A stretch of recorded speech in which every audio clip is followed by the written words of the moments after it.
Pernah kepikiran nggak sih kalau setiap detik ada jutaan obrolan tak terlihat yang terjadi di sekitar kita? Ini bukan obrolan antar manusia, tapi antar perangkat. Setiap kali kita kirim pesan, video call, atau nonton film, kita sebenarnya lagi menyaksikan sebuah keajaiban. Nah, dalam beberapa menit ke depan, kita bakal bongkar rahasia di balik semua ini, fondasi dari dunia digital kita. Coba deh, bayangin sejenak, gimana ceritanya ponsel kita bisa tahu cara ngirim pesan ke ponsel temen, padahal mungkin kita pakai wifi yang beda atau malah lagi di negara yang beda. Ini bukan sulap loh, ini adalah hasil rekayasa teknologi yang jenius banget. Yuk kita telusuri bareng-bareng perjalanan data kita yang luar biasa ini. Oke, biar kita semua paham, kita harus mulai dari dasarnya dulu. Jadi, apa sih sebenarnya yang dimaksud dengan jaringan? Ayo kita bedah. Intinya tuh simple banget, koneksi dan berbagi. Waktu laptop, ponsel, sama printer di rumah Anda nyambung, mereka semua bisa saling ngobrol, tukeran data, kirim file, bahkan pakai satu koneksi internet yang sama. Nah, itulah inti dari jaringan komputer. Ini tuh kayak satu ekosistem digital. Nah, ini analogi yang pas banget. Sama kayak kita manusia butuh bahasa buat ngobrol, perangkat digital juga butuh bahasa yang sama, yang kita sebut protokol. Contohnya TCP/IP. Jaringan inilah medium yang bikin mereka bisa ngobrol pakai bahasa itu, biar setiap pesan pasti terkirim dan diterima dengan benar. Oke, setelah kita paham konsep dasarnya, yuk kita mulai dari jaringan yang paling akrab sama kita semua. Kemungkinan besar, Anda lagi pakai jaringan ini sekarang juga. Ya, jaringan Wi-Fi di rumah Anda. Betul banget. LAN itu adalah jaringan pribadi kita. Anggap aja ini kayak klub eksklusif buat perangkat-perangkat Anda. Cuma perangkat yang Anda kasih izin yang bisa gabung. Ini adalah lingkungan yang aman dan bisa kita kontrol, terpisah dari dunia luar. Nah, ini nih yang bikin LAN itu spesial. Kenapa kecepatannya bisa tinggi banget? Ya jelas karena jaraknya dekat. Data nggak perlu jalan jauh. Makanya kirim file antar komputer di rumah rasanya cepet banget kan? Terus kenapa lebih aman? Ya karena ini wilayah pribadi kita. Kita yang pegang kendali siapa yang boleh masuk.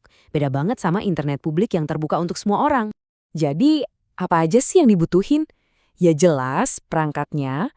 Terus ada media koneksinya, bisa pakai kabel atau tanpa kabel. Dan yang paling penting ada sutradaranya. Di sini ada dua peran penting.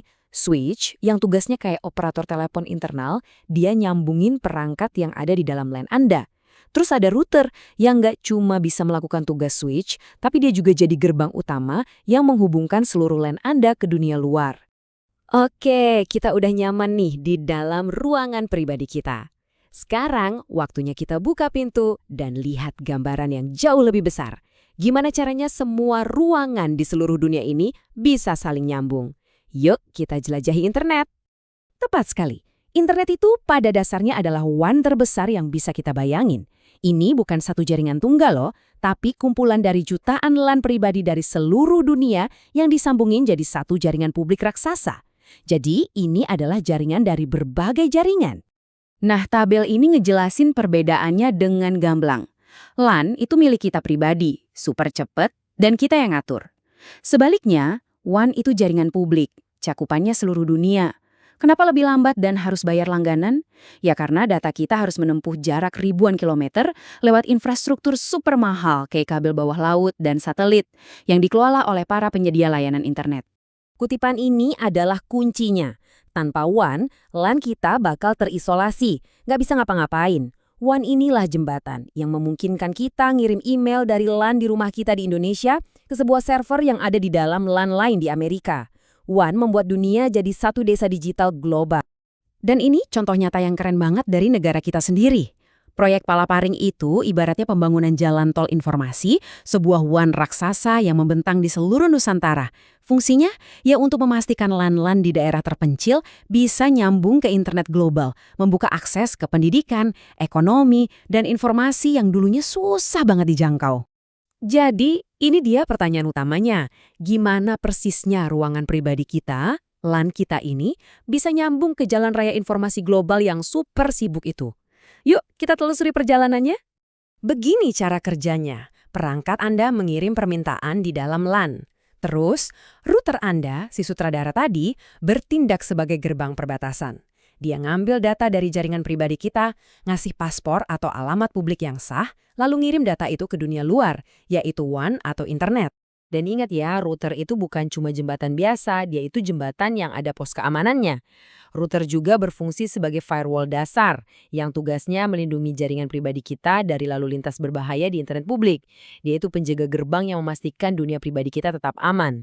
Oke, sekarang Anda udah tahu dasar-dasar jaringan komputer. Tapi ini bukan sekedar teori loh. Pengetahuan ini ngasih Anda kekuatan yang nyata. Mari kita bahas kenapa ini penting banget buat Anda. Dengan ngerti bedanya LAN dan WAN, sekarang Anda jadi tahu kenapa ngamanin WiFi rumah pakai password yang kuat itu penting banget.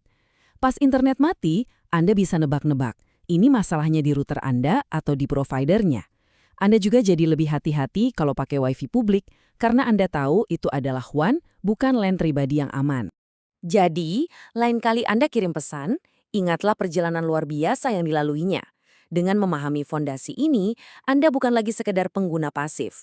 Anda adalah arsitek yang lebih cerdas dan aman bagi dunia digital Anda sendiri. Teruslah belajar, lindungi data Anda, dan jadilah penguasa sejati di ruang digital Anda. Terima kasih sudah menyimak.